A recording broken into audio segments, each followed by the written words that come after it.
The story unfolds as Rintaro is being dragged by Karen, with his other girlfriend following closely. Hakari expresses her desire not to miss the limited passionate pair's pancakes. Meanwhile, in a laboratory, a girl is diligently working on creating potions. As Rintaro is pulled through the lab, he briefly locks eyes with the girl, feeling a same shock of finding his soulmate. However, the moment is fleeting as Karen continues to pull him away. The next day, Rintaro decides to visit the chemistry lab in the hope of finding the girl he saw yesterday, believing her to be his soulmate. Upon entering, a cute girl named Kusuri welcomes him to the lab. Rintaro looks around but doesn't spot the girl from before. Kusuri asks for Rintaro's name and introduces herself. She invites him to have some tea, and despite his hesitation, she insists, revealing that she has created a new medicine. Rintaro clarifies that he is not there to join the club but is searching for someone. Undeterred, Kusuri encourages him to drink the tea while he waits. As Rintaro approaches her, Kusuri instructs him not to peek at her work. Despite his protests, Rintaro decides to wait and see what she is making. Kusuri reveals her new magnetic potion, astonishing Rintaro with its effectiveness, surpassing even Nobel Prize-winning achievements. She explains that the potion can make a person temporarily magnetic, attracting metal objects. She urges Rintaro to try it, and after some hesitation, he drinks it. To his surprise, Rintaro experiences the potion's effects, turning his body into a magnet. Kusuri boasts about her invention, but then warns Rintaro of the side effects, including 3 days and 3 nights of unimaginable constipation. Rintaro is taken aback, questioning what she made him drink. Kusuri ignores his concerns and decides to drink the potion with the opposite magnetic effect. As they embrace due to the magnetic force, Rintaro feels embarrassed. Kusuri mentions that the effect will wear off in 10 minutes, but they find it challenging to separate from each other. She explains the various drugs she enjoys creating, such as night vision medicine and a potion that delays voice sounds. While Rintaro initially entered the lab to find his soulmate, he becomes captivated by Kusuri and her passion for chemistry. Despite realizing that Kusuri is not his soulmate, he is seemingly infatuated with her. However, Kusuri notices Rintaro watching her, realizing he is enamored by her cuteness. She discloses that the tea he drank was spiked with a love potion.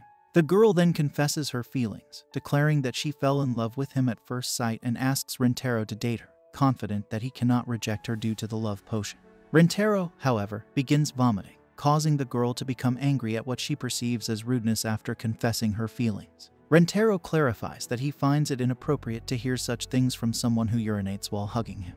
He dismisses the love potion as the cause of his nausea, leaving the girl frustrated and embarrassed by the unexpected turn of events. Kasuri wonders why Rintaro is acting differently than expected, as he was supposed to be melting for her due to the love potion. She believes he is rejecting the idea of dating her, leading to her desperate crying and a tantrum. However, Rintaro expresses his desire to accept her statement when he is normal and not under the influence of the love potion.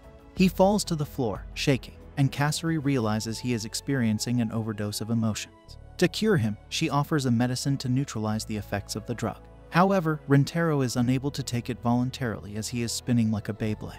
Understanding that she must administer the medicine by force, Kasuri puts it in his mouth and passes it to him through a kiss. This act cures Rintaro, but Kasuri is saddened by the end of the love potion's effects. Despite this, Rintaro confesses that he still finds her cute. As they become more embarrassed looking at each other, Kasuri realizes that Rintaro's body rejected the drug before because he was already in love with her. She then asks Rintaro to date her again, this time going on her knees. When he asks her to raise her head, she continues lying down. Suddenly, Kasuri begins to transform, and Rintaro discovers that she was the same girl he saw the day before. Kasuri explains that she might have taken the neutralizer when she fed the medicine to him, revealing her true appearance. She further explains that she failed to create the immortality drug, leading to her acquiring the appearance of a child. Introducing herself again, she mentions that she is a third-year student and the president of the chemistry club. Rintaro realizes she is his senpai, and Kasuri explains that her smaller appearance during experiments is due to poor vision and big hair. Rintaro remains confused about the revelation that the two girls are the same person. When he becomes sure that she is his soulmate, he kneels down and declares his feelings for her. Kasuri reciprocates by hugging him, but mentions that she needs to change her diapers again. The unexpected twists and turns in their encounter add layers to the story, leaving Rintaro in a state of both confusion and newfound understanding about Kasuri's true identity.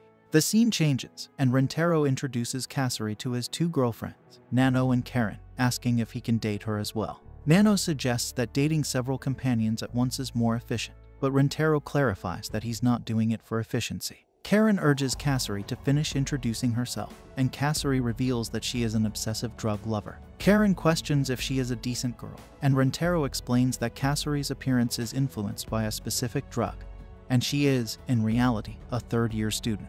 Kasari then shares that she brought drugs for each of them. For Karen, she initially offers a potion to enlarge her breasts, which irritates Karen, thinking it's a hint.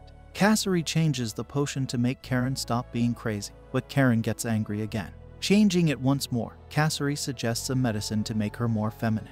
Karen questions where Kasari got information about her, and Kasari reveals that Rentaro told her, leading Karen to smack Rentaro. Kasari then praises Karen's slender beauty, calming her down. Next, Hikari receives a potion to make her sexier. After taking it, Hikari imagines herself seducing Rentaro, but the drug causes excessive sweating, melting her clothes. Kasari explains that the drug is meant to make sweat melt clothes, defining a naked body as sexy.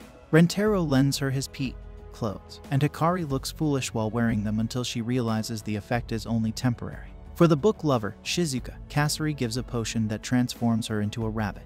Rentaro finds her incredibly cute, but Shizuka doesn't feel worthy. Rentaro touches her rabbit ears, making her blush, and he places her on his lap, caressing her ears. Finally, for Nano, Kasari provides a potion that makes her hair manageable, fitting for someone efficient. Nano uses this ability to clean dirt off Rentaro's face. He becomes infatuated with the smell of her hair, and Nano kisses him in an efficient manner. Kasari then brings more potions, each lasting around 10 minutes. She warns Nano about the hair potion, stating it could lead to baldness if overused. Nano jokes about embracing baldness for efficiency, but Rentaro expresses his love for her hair. They sit down to talk, and Karen praises the effectiveness of the drugs. She asks what would happen if she took the breast enlargement potion, and Kasari shows her a photo representing the result, a muscular enhancement rather than enlarged breasts. Karen disapproves, and Kasari explains that she puts more effort into drugs for those willing to sign up for the research team. She enjoys creating more incredible drugs. While engaged in conversation, Kasari suddenly feels the urge to urinate. However, she dismisses the concern, stating that it doesn't matter since she's wearing a diaper. Rentaro, being considerate, advises her to use the bathroom, prompting her to do so. Hikari, in the meantime, prepares to serve tea. Kasari, cautioning everyone about the uniqueness of each person's tea, warns against mistakenly drinking Rentaro's tea. Rentaro finds her statement peculiar, and Kasari explains that men's and women's teas have subtle differences. Noticing Kasari's discomfort, Rentaro suggests she use the bathroom promptly. Kasari rushes away, asserting that they can identify whose tea is whose by checking the bottles. Upon her return, the group begins eating and chatting. Kasari believes she succeeded in making Rentaro drink the correct tea. However, upon inspecting her own tea, she realizes they switched teas. She asks the girls to spit out their drinks, but Rentaro dismisses the issue, attributing it to a taste difference. Kasari reveals that Rentaro's tea was spiked with a drug designed to make him kiss whoever he loves. She planned to use this to prompt him to kiss her, as the library kiss didn't qualify as a real one. However, Rentaro insists that he doesn't need such substances to desire a kiss. He already feels inclined to do so naturally. Upon hearing this, Kasari jumps on Rentaro's lap to kiss him. This action incites jealousy in kind, and the other girls express their desire to kiss Rentaro. Kasari, regretful of the tea mix-up, advises Rentaro to run away as the girls become uncontrollable. Rentaro questions Kasari's motives, and she explains that the drug, intended for men, increases libido, driving them towards sexual intercourse. In women, it heightens the desire for emotional pleasure, specifically kissing. Kasari emphasizes the potential dangers of increasing this desire in girls, as it removes mental inhibitions, granting them supernatural strength. They become akin to kissing zombies, desiring a kiss from their loved one indefinitely. Kasari warns Rentaro that if he gets caught, he won't escape their clutches, and he'll be compelled to kiss them forever. Despite Rentaro's initial enthusiasm, Kasari stresses the need to neutralize the drug in the girls' bodies to prevent them from staying in this state permanently. Rentaro inquires about the time it takes for the medicine to circulate in their body, marking the beginning of the kissing arc.